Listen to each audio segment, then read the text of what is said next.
अजितदादांच्या अपघाती निधनानंतर चर्चेत नसणारे आणि डावलले गेलेले नेते पुन्हा लाईमलाईटमध्ये आले. माध्यमांच्या कॅमेऱ्यांमध्ये दररोज दिसायला लागले. कधी सुनेत्रा पवारांच्या पाया पडताना, कधी अजितदादांच्या जाण्याच्या दुःखात रडताना, तर कधी फडणवीसांसोबत नवीन केमिस्ट्री जमवत असताना. अर्थात नाव तुमच्या लक्षात आलंच असेल. पुढच्या काही दिवसात ज्यांचं मंत्रिमंडळात कमबॅक होईल अशा चर्चा होतायत ते धनंजय मुंडे पुन्हा बातम्यांमध्ये झळकायला लागलेत. पण इकडे धनंजय मुंडे दिसायला लागले आणि तिकडे मनोज जरांगेंनी पुन्हा एकदा त्यांना रडारवरती घेतलंय. धनंजय मुंडेंनी तब्बल 17 लाखांची फसवणूक केलीये असं म्हणत एक महिला मनोज जरांगेंना भेटली आणि त्यानंतर माझ्या नादाला लागू नको असं म्हणत मुंडेंची 22 प्रकरणं बाहेर काढण्याचा इशारा जरांगेंनी दिलाय. दुसरीकडे रक्तानं हात माखलेल्या नेत्याला भाजपच काय किंवा राष्ट्रवादी काय कुणीच मंत्रिमंडळात घेणार नाही असंही जरांगे म्हणालेत. थोडक्यात मुंडे मंत्रिमंडळात येणार अशी कुजबूज होताच जरांगेंनी पुन्हा एकदा मुंडेंविरोधात हत्यार उपसलं. आणि म्हणूनच मनोज जरांगे आहेत तोपर्यंत धनंजय मुंडेंचं कमबॅक कसं अशक्य आहे पाहूयात आजच्या या व्हिडिओतनं.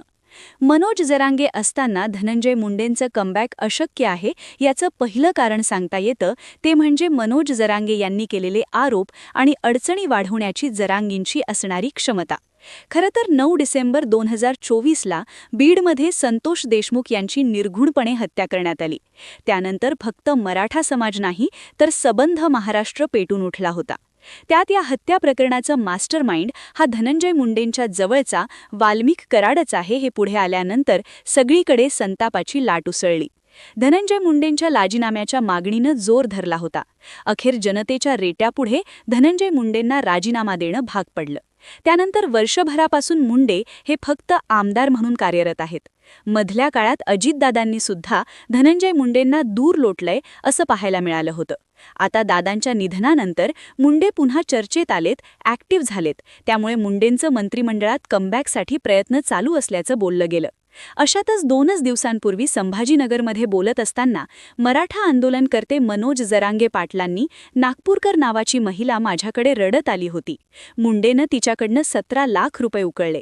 त्या टेन्शनमध्ये तिचा नवरा गेला आणि अशीच 22 प्रकरणं माझ्याकडे आहेत असा आरोप केलेला आहे. त्यानंतर दुसऱ्याच दिवशी या रंजना नागपूरकर या माध्यमांच्या समोर आल्या. त्यावेळी त्यांनी मुंडेंवरती पैसे लाटल्याचा आणि पिस्तूल दाखवल्याचा सुद्धा आरोप केलेला आहे. धनंजय मुंडे, कैलास फड, निखिल फड यांच्याकडनं आर्थिक फसवणूक झाल्याचा आरोप रंजना नागपूरकर यांनी केलाय. पतीला पुन्हा नोकरीमध्ये रुजू करून घेण्यासाठी धनंजय मुंडे यांनी पैसे मागितले. मी 17 लाख दिले असा दावा नागपूरकर यांनी केलाय. तर नागपूरकर असंही म्हणाल्या की माझ्याकडे 17 लाखांची मागणी केली तेव्हा मी परळीत त्यांच्या घरी गेले, त्यांच्या अंगणात गेले. धनंजय मुंडे तिथे हजर होते. त्यानंतर ते म्हणाले की जा, तुमचं काम आता लगेच होतंय. पण मला जेव्हा कळालं की माझे पैसे तर गेलेच पण आता माझं काम सुद्धा होत नाहीये, तेव्हा मी पुन्हा परळीत गेले. त्यावेळी तिथं निखिल फड, कैलास फड, धनंजय मुंडे हे देखील घरी होते. तेव्हा त्यांची बायको आणि आई देखील घरी होती.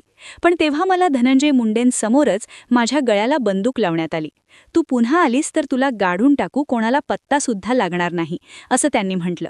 त्यामुळे मी पुन्हा तिकडे गेले नाही, मी जाणं बंद केलंय असा आरोप नागपूरकर यांनी केलाय.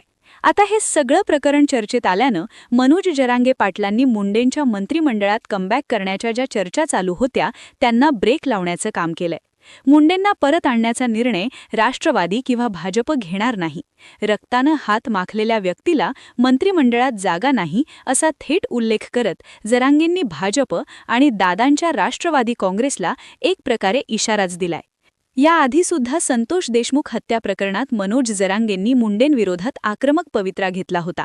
मुंडेंच्या राजीनाम्यासाठी त्यांनी जोर लावला आणि तशाच पद्धतीनं आत्तासुद्धा जरांगेंचा पवित्रा आपल्याला पाहायला मिळतोय. त्यामुळे मुंडेंचं कमबॅक अशक्य दिसतंय. आता मुंडेंचं कमबॅक जरांगे असेपर्यंत अशक्य आहे, कारण जातीय राजकारणात मराठा विरोधी डीएम अशी प्रतिमा तयार झालीय. तोच विरोध जरांगे मोठा करतील. आधीच मनोज जरांगे पाटलांनी मराठा आरक्षणासाठी केलेलं आंदोलन आणि त्यानंतर संतोष देशमुख यांच्या हत्या प्रकरणानंतर राज्यभरात मराठा विरुद्ध ओबीसी हा संघर्ष मोठ्या प्रमाणात पाहायला मिळाला. त्यातही या हत्या प्रकरणाचा आख्खा हा मुंडेंचा जवळचा सहकारी वाल्मिक कराड असल्यानं मुंडे जरांगेंच्या निशाण्यावर आले. पण या सगळ्यात वाल्मिक कराडच्या विरोधात मुंडेंनी थेटपणे भूमिका न घेतल्यानं धनंजय मुंडेंची प्रतिमा मराठा समाजात विलन म्हणूनच झाली. देशमुखांच्या हत्येनं अख्खा महाराष्ट्र पेटलेला असताना धनंजय मुंडे मात्र राजीनामा देत नसल्यानं त्यांच्या भूमिकेवरती शंका घेण्यात आली. त्यानंतर तब्बल 3 महिन्यांनी मुंडेंनी राजीनामा दिला खरा, त्यातही वाल्मिक कराडवरचं त्यांचं प्रेम मात्र अजूनही कमी झालेलं पाहायला मिळत नाही. काही दिवसांपूर्वी बीडमधल्या त्यांच्या कार्यालयातल्या एका कार्यक्रमात त्यांना वाल्मिक कराडची आठवण आली होती. त्यामुळे इतक्या क्रूरपणे संतोष देशमुखांना मारणाऱ्या मारेकऱ्यांच्या मोडक्याविषयी मुंडेंना अजूनही प्रेम का आहे असा सवाल मराठा समाजातनं विचारण्यात आला. आत्ताच्या परिस्थितीचा जर विचार केला तर ज्याप्रमाणे अजितदादांच्या निधनानंतर सुनील तटकरे, प्रफुल्ल पटेल, छगन भुजबळ आणि धनंजय मुंडे हे नेते अग्रक्रमाने पुढे येत आहेत, त्यावरनं मुंडेंच्या कमबॅकच्या वल्गना केल्या जात आहेत. पण मुंडे जर परत येण्याच्या शक्यता निर्माण झाल्या तर मूळ मराठा समाजाच्या वोट बँकेवर मोठा झालेला म्हणून ओळख असलेला राष्ट्रवादीला मनोज जरांगे पाटील पूर्णपणे डॅमेज करण्याचा प्रयत्न करतील.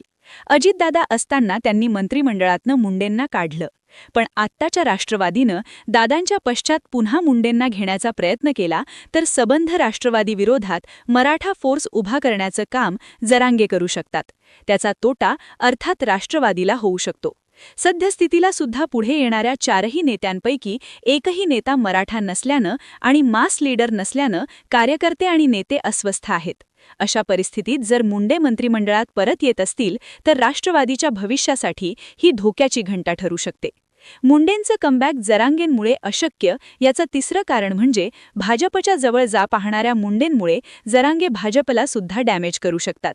मनोज जरांगेच्या आंदोलनाचा मोठा फटका भाजपला लोकसभा निवडणुकीत सहन करावा लागला. विधानसभेला मात्र भाजपनं ओबीसी वोट बँक हाताशी धरली आणि डॅमेज कंट्रोल मोठ्या प्रमाणात केलं.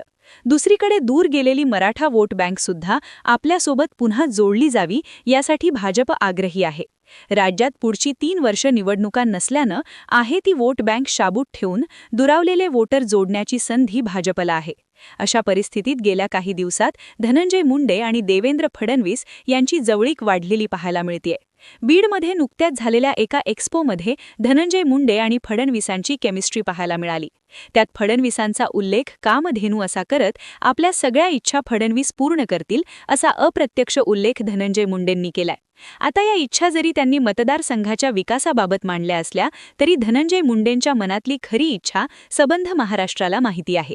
त्यामुळे मुंडेंची मंत्री होण्याची इच्छा फडणवीस आणि पर्यायानं भाजप पूर्ण करणार का? राष्ट्रवादीत राहून मंत्रीपद मिळत नसेल तर मुंडे भाजपात घरवापसी करणार का? अशा चर्चासुद्धा दबक्या आवाजात सुरू आहेत. पण असं काहीही घडण्याची शक्यता जरी दिसली तरी मनोज जरांगे पाटील मुंडेंपेक्षा भाजप आणि फडणवीसांना पुन्हा टार्गेट करतील. जरांगे विरोध किती महागात पडतो याचा प्रत्यय आलेली भाजप आता पुन्हा जरांगेंना अंगावर घेणार नाही, तेही मुंडेंसाठी.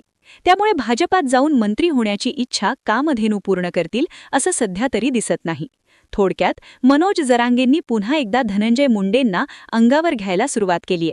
आता अशा परिस्थितीत मंत्रिमंडळात एंट्री होणार या चर्चा चर्चेत राहतात की मनोज जरांगे पाटील विरोध स्वीकारून राष्ट्रवादी अजित पवार गट किंवा भाजप मुंडेंना मंत्रिमंडळात कमबॅक करू देतं, हे पाहणं महत्त्वाचं असेल. बाकी तुम्हाला काय वाटतं?